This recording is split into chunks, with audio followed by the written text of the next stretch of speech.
इस भालाचंद्र जी, माननीय जस्टिस आलोक राधे जी, माननीय जस्टिस कोटेश्वर जी, हमारे अपने सबके, मेरे तो खास करके कई मामलों में माननीय केंद्रीय मंत्री श्रीमान अर्जुन मेघवाल जी से मैं विक्रमादित्य पे चर्चा करता रहता हूँ और उनका संबंध मध्य प्रदेश और राजस्थान से कई कारणों से उनसे ये संवाद भी होता है और ये सुखद संयोग है। माननीय चीफ जस्टिस मध्य प्रदेश ने ये अवसर दिया, श्रीमान सचदेवा जी, रूसिया जी, इस अवसर में सभागार में मौजूद सभी सम्मानीय बंधुओं, मैं माननीय सूर्यकांत जी से पूछ रहा था कि ये टेक्नोलॉजी का लाभ लेने का या जोड़ने का आधुनिक समय में न्यायालय के माध्यम से कब से शुरुआत हुई, तो उनने कुछ बताया है, वो अपने भाषण में उसको बताएंगे, जिसके आधार पर हमारे लिए ये न्याय की परंपरा में सरलता हुई। माननीय मेघवाल जी ने एक विषय निकाला, मैं उस पर जरूर बात करना चाहूँगा। अतीत के काल में भी न्याय के सिद्धांत के बलबूते पर विद्वत्ता के भरोसे से न्याय में सहायता पाने के लिए विक्रम और बेताल के जमाने से बात जुड़ती है। और बेताल के बारे में ऐसा कहा जाता है कि बेताल स्वयं अपने आप में, वैसे तो वो मध्य प्रदेश के संबंध में बात करते हैं, लेकिन न्याय में जैसे ही विक्रमादित्य की बात करते हैं तो अपने आप न्याय की शुद्धता का पैमाना हम अपने आप से गर्व से कह सकते हैं। और विक्रमादित्य के बारे में भी ऐसा माना जाता है कि उनके पिता के शासनकाल के जाने के बाद, उस समय के शकों को परास्त करने के बाद उनने जब सब व्यवस्थाओं में सुशासन की स्थापना की, तो विक्रमादित्य के नवरत्नों में बेताल का भी स्थान आता है। और बेताल उनने न्याय परंपरा के लिए अपने साथ में जोड़ना पसंद किया है। और बेताल की कहानी भी हमको मालूम है, चंदा मामा तो कई सौ कर देती है, अलग बात है, लेकिन मूलतः बेताल की कहानी 25 ही है, बेताल 25 ही। और उनकी कई कहानियों में से कई चीजों का ये हमको संदेश भी मिलता है कि कोई भी तंत्र हमको मदद करता है तो हम उसके दक्ष होना चाहिए, हम उसके हकदार होना चाहिए। इस नाते से हकदार होने के लिए वो उनकी कहानियों से हमको समझ में आता है कि बेताल साथ देने के लिए कब तैयार होगा, जब विक्रम उसके लायक होना चाहिए। एक कहानी का छोटा सा दृष्टांत जरूर मैं सुनाना चाहूंगा कि विक्रमादित्य से जब बेताल कहता मैं तेरे साथ देने को तैयार हूं, चल मेरे एक प्रश्न का भी उत्तर दे। उनने बताओ क्या है। बोले एक राजकुमारी थी, वो राजकुमारी किसी कारण से जंगल में शिकार करने गई थी और उसका देहांत हो गया। देहांत होने में घटनाक्रम ऐसा घटता कि उसका दाह संस्कार वहीं करना पड़ गया। दाह संस्कार करने के बाद के घटनाक्रम में वो बताते हैं कि संयोग ऐसा है कि उस राजकुमारी से 3 लोग विवाह करना चाहते थे। एक उसका अपना जो राजकुमार जो जिससे उसके संबंध होते थे भविष्य में वो विवाह करने की संभावना थी, एक उससे वो विवाह करना चाहता था। 2 और लोग थे, एक जमींदार था वो उससे विवाह करना चाहता था, एक और कोई उसका प्रेमी था जो उससे विवाह करना चाहता था। अब ये इसके शांत होने के बाद की घटना में वो प्रसंग उसके दिमाग पे लगाने के लिए बताता है कि संयोग से वो तो उसकी मृत्यु हो गई, उसका दाह संस्कार हो गया। ऐसे में बाद के क्रम में एक व्यक्ति आता है जो उसकी राख से उठा करके अपने पास ताबीज बना करके अपने गले में लगा लेता है। दूसरा बताता है कि वो उसने अपने वहां से उसकी अस्थि वगैरह विसर्जन करने के लिए अपनी उस भावना के बलबूते पर कि मैंने भावनात्मक रूप से इसको पत्नी माना, वो लेके चला जाता है।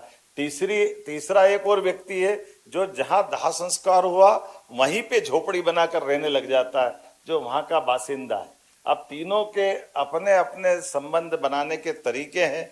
ऐसे में वो विक्रमादित्य से बेताल पूछता कि बताओ विक्रमादित्य, तुम तो बुद्धिमान आदमी हो, ये 3 में से पत्नी किसकी हुई? इनका व्यवहार का जो आचरण का तरीका है ये अपने आप में एहसास कराएगा कि वो पहले जो झोपड़ी बना के रहा उसकी पत्नी हुई, दूसरा जो उसके बाकी दाह संस्कार की क्रिया में मदद करता है, या तीसरा जो उसको अपने गले में राख ले जाता है जिससे ताबीज बनाता है। इन तीनों में से तुम्हारा फैसला क्या लगता है? तो जैसे मैंने कहा कि तंत्र का जानकारी भी होना चाहिए, तब तंत्र को साथ में लेने की महत्ता होती है। विक्रमादित्य कहता सुनो बेताल, पहला उत्तर, अगर वो अपने झोपड़ी बना के जिसने रहा है वो उसकी बेटी हुई, क्योंकि वो बेटी अपने परिवार में घर में रहती। दूसरा संबंध जो बता रहा हूं, जिसने दाह संस्कार किया वो उसका भाई हुआ, ताकि भाई का रिश्ता वो अपने उस संस्कार के माध्यम से निभाता।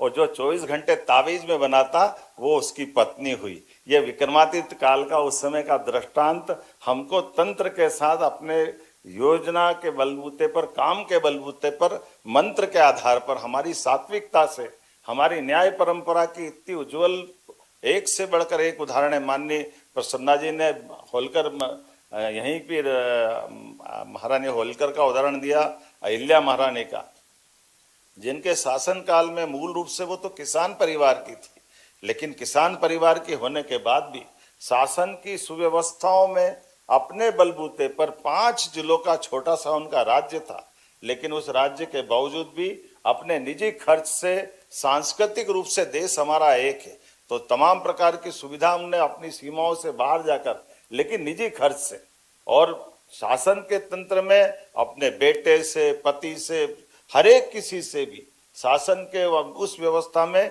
किसी को भी दुरुपयोग नहीं होने दिया। ऐसे कई उदाहरण बड़े पड़े। मुझे इस बात की प्रसन्नता है, आज नवाचार और तकनीक का जमाना है, ऐसे में विज्ञान ने हमारे जीवन को सरल बनाने में बड़ी भूमिका अदा की। और ऐसे समय में जब ये दुनिया का सबसे बड़ा लोकतंत्र, और लोकतंत्र को बनाए रखने में सबसे बड़ी भूमिका हमारे न्याय तंत्र की है, ऐसे में न्याय तंत्र ने नए नवाचारों के माध्यम से आज जो एक अलख जगाया, मैं अपनी ओर से आज इस सत्र के माध्यम से कई सारी सौगात, यहाँ जब मूक बधिरों के प्रकार से भी माननीय सचदेवा जी के माध्यम से योगदान मिला है, और कितने अलग अलग प्रकार से, लेकिन सही में ये तमाम प्रकार की व्यवस्थाओं के बलबूते पर ये डिजिटल प्लेटफॉर्म, कागजी फाइलों की लंबी प्रक्रिया और जटिलता को समाप्त करके फाइलों के त्वरित निराकरण करते हुए बेहतर प्रबंधन का मार्ग प्रशस्त करेंगे। इसी अपेक्षा के साथ मैं समूचे प्रबंधन में अपनी ओर से बधाई देता हूं। और हमारी सरकार ने भी कई काम किए हैं, जिसके बलबूते पर, जैसे साइबर तहसील के बलबूते पर हमारे कोई भी अपना पंजीयन दस्तावेज का कराते हैं तो त्वरित गति से उसका निराकरण होता है। ऐसे तमाम प्रकार की व्यवस्थाओं में आज के यहाँ तक कि हमारी कैबिनेट में भी हमने अपनी ई फाइल चालू की है। हमारे फैसलों को लेकर के, काम करने को लेकर के जितने नवाचार मध्य प्रदेश सरकार ने किए हैं वो सारे जनता की सुविधा के लिए है। और ऐसे में लोकतंत्र के लिए आज के इस अवसर पर जब भारत सरकार के मुख्य न्यायाधीश हमारे बीच विराजमान है और हमारे अपने राज्य के अंदर के नवाचारों से मुझे भी अच्छा लगता है और आपका भी सीना 56 इंच का हो रहा होगा। मैं अपनी ओर से बधाई देना चाहता हूं एक बार फिर इस समूचे आयोजन के लिए। पुनः कोटि से अभिनंदन, बहुत बहुत धन्यवाद।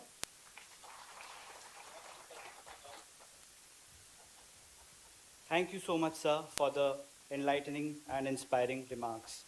The gracious presence of Honorable Mr. Justice Suryakant, Honorable Chief Justice of India, is a matter of immense honor for the state of Madhya Pradesh. It is deeply heartening for us that shortly after assuming office as Honorable Chief Justice of India, His Lordship graciously made first visit to Madhya Pradesh to grace National Workshop on Legal Aid and Mediation at Khajuraho, reflecting His Lordship's affection and special bond with the state. It is with utmost humility and deepest sense of gratitude that we invite and request Honorable Chief Justice of India to kindly deliver the keynote address.